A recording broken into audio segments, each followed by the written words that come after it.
বিসমিল্লাহির রহমানির রহিম। আসসালামু আলাইকুম। শুভ সকাল। কেমন আছেন আমার প্রিয় বন্ধুরা? আশা করি আল্লাহর অশেষ রহমতে আপনারা সবাই অনেক অনেক ভালো আছেন। আমিও আল্লাহর অশেষ রহমতে আপনাদের সকলের দয়ায় আলহামদুলিল্লাহ ভালো আছি। তো বন্ধুরা, কাছে দূরে দেশ বিদেশে যে যেখান থেকে আমার এই ভিডিওটা দেখতেছেন, আমার এই ভিডিওটার সাথে যুক্ত আছেন, তাদের সবার প্রতি রইল আমার আন্তরিক ভালোবাসা ও শুভকামনা। তো আমার প্রিয় বন্ধুরা, ভিডিও শুরুতে একটি রিকোয়েস্ট করতেছি, প্লিজ বন্ধুরা ভিডিওটা দেখার শুরুতে একটা লাইক দিয়ে আমার ভিডিওটা কন্টিনিউ করেন। আর নতুন বন্ধুদের বলতেছি, প্লিজ বন্ধুরা ভিডিওটা না টেনে একটু মনোযোগ সহকারে দেখুন, হয়তো কোথাও কোনো একটা অংশ আপনাদের ভালো লেগে যাবে। যদি ভালো লেগে যায় তাহলে অবশ্যই আমার এই ছোট্ট চ্যানেলটাকে সাবস্ক্রাইব করে আমার প্রিয় বন্ধু হয়ে আমার পাশে থাকবেন। আমিও আপনাদের প্রিয় বন্ধু হয়ে আপনাদের পাশে থাকবো ইনশাল্লাহ। তো বন্ধুরা, আজকে আমি কোনো ভিডিওই তেমনভাবে করতে পারিনি। তো যেটুকু না করলেই নয়, আমি সেটুকুই আমি আপনাদের কাছে তুলে ধরেছি, কারণ কন্টিনিউ করার জন্য। কারণ আজ সকাল থেকে ভিডিও করার মতো তেমন একটা মুড ছিল না, সময়ও পাইনি। তো যেখানে যতটুক ছিল জোড়াতালি দিয়ে আর কি ভিডিওটা করেছি। তো এই যে ফুল গাছগুলো দেখলেন, এটা কিন্তু আমাদের বাড়ির ভিডিও আগেই করা ছিল, তো শুরুটা করলাম সেগুলো দিয়েই। তো আজকে এই তো দেখুন, মামার বাড়িতে একটা আয়োজন, পিঠা বানাবে।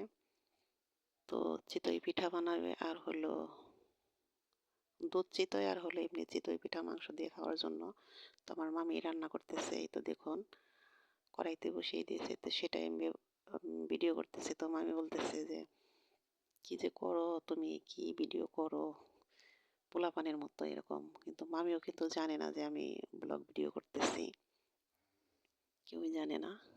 তো তার অজান্তেই করতেছি, কই একটু করি, করতে ভালো লাগে এই আর কি। তো সেরকমভাবে করতে পারিনি রান্নাবান্নার ভিডিও, যতটুকু পেরেছি সেটুকুই করেছি। তো এই তো দেখুন মাংসটা রান্না করতেছে। তো রান্নাবান্না বেশ মজা হয়েছিল, আর আমার মামির হাতের পিঠা কিন্তু অনেক সুন্দর হয়,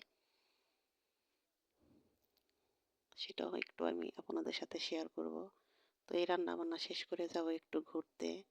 তো এই ডিসেম্বর মাস কিন্তু এক জায়গায় আসলে শুধু এক জায়গায় থাকা হয় না, তো এক জায়গায় আসলে দেখা যায় সেখান থেকে আরও ঘোরাফেরা করা হয়, ঘুরতেও মন চায়।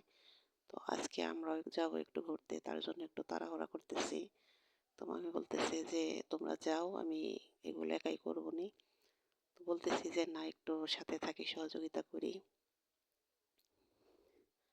তো এই তো মুরগির মাংসটা রান্না করতেছে হইলো আলু দিয়ে।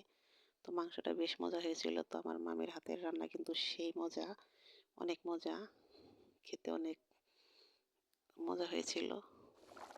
তো ঝোলটা একটু বেশি দেওয়া হয়েছে, কারণ চিতই পিঠা দিয়ে খেলে কিন্তু ঝোল লাগে। তো ঝোল কমেছিল, কিন্তু অনেক মজা হয়েছিল সত্যি। তরকারিটা খেয়ে খুব ভালো লাগলো। নিজের হাতের রান্না তো সবসময় মজা লাগে না, দেখা যায় একজন রান্না করলে কিন্তু সেটা একটু বেশি মজা লাগে। আর এমনিতে আমার মামি রান্নায় একটু পারদর্শী বেশি। তো এই তো চিতই পিঠাগুলো বানাবে। এর মধ্যে কি দিয়ে দিল খেয়াল করছেন কিনা জানি না, সয়াবিন তেল আর একদম গরম পানি ভালো মতোই গরম করে এই তো এই যে গুঁড়িগুলো রেডি করতেছে। বেশ সুন্দর পিঠা হয়েছিল, একদম মুহূর্তের মধ্যে অনেকগুলা পিঠা বানিয়ে ফেললো। তো পিঠা যদি ভালো হয় তাহলে কিন্তু পিঠাগুলো অনেক সুন্দর হয়, তাড়াতাড়ি হয়ে যায়, দেরি হয় না। আর যদি ভালো না হয় তাহলে কিন্তু দেরি হয়। তো এই তো দেখুন ঝটপট পিঠা, খুব সুন্দর পিঠা হয়েছিল, কোনো একটা পিঠা নষ্ট হয় নাই, একবারে ফুলকলুচির মতো। তো আমরা এগুলো বানানো হয়েছে, তারপরে খাওয়া দাওয়া করে এই তো এই যে চুলার মধ্যে দুধ জাল করা হইতেছে, এগুলো আর কি চিতই পিঠাগুলো ভিজাবে সেগুলো। তো সেই দুধ চুলার মধ্যে রেখে তারপরে আমরা চলে এসেছি এই তো নদীর ধারে। দেখুন এটা হলো কালীগঙ্গা নদী। এই নদীর পাড়ে এসেছি নদীর সৌন্দর্য উপভোগ করার জন্য। নদী পাড়ে কিন্তু খুবই ভালো লাগে আমার, তো সেরকমভাবে করতে পারিনি। তো কালকের ভিডিওতে হয়তো একটু ভালো করে দেখাতে পারবো। আজকে ছোট্ট একটা ভিডিও নিয়ে আমি আপনাদের সামনে হাজির হয়েছি। তো আমার ভিডিওটা কেমন লাগলো অবশ্যই আমাকে কমেন্ট করে জানাবেন।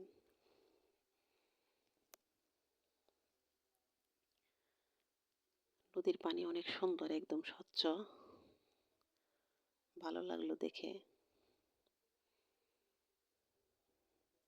তো ওই পাশে আছে ব্লক দিয়ে রাখছে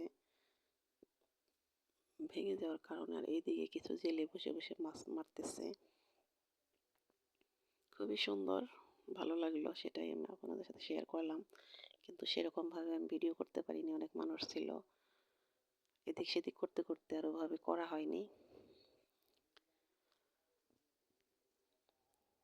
তো কালকে আবার আসবো এখানে। তো আমার মামার বাড়ি থেকে কিন্তু এই নদীর পাড়টা বেশি দূরে না, কাছে। তো কালকে এসে খুব সুন্দর করে আর একটু ভালো করে দেখবো, কিছু ছবি তুলবো সবাই মিলে। আমার একটা নেশা, পেশা বলতে পারেন। ছবি তুলতে আমি খুব পছন্দ করি। তো সবাই যখন একত্রিত এক জায়গায় হয়েছি, একটু মজা করব, ছবি তুলবো। তো বন্ধুরা, যারা এই মুহূর্তে এই পর্যন্ত এসে লাইক দিতে ভুলে গেছেন, প্লিজ বন্ধুরা একটা লাইক দিয়ে দেন। আর নতুন বন্ধুদের বলতেছি, প্লিজ বন্ধুরা আমার এই ছোট্ট চ্যানেলটাকে সাবস্ক্রাইব করে আমার পাশেই থাকবেন। তো আজকের মতো এখানেই বিদায় নিলাম। আপনারা সবাই ভালো থাকেন, সুস্থ থাকেন। আল্লাহ হাফিজ, আসসালামু আলাইকুম।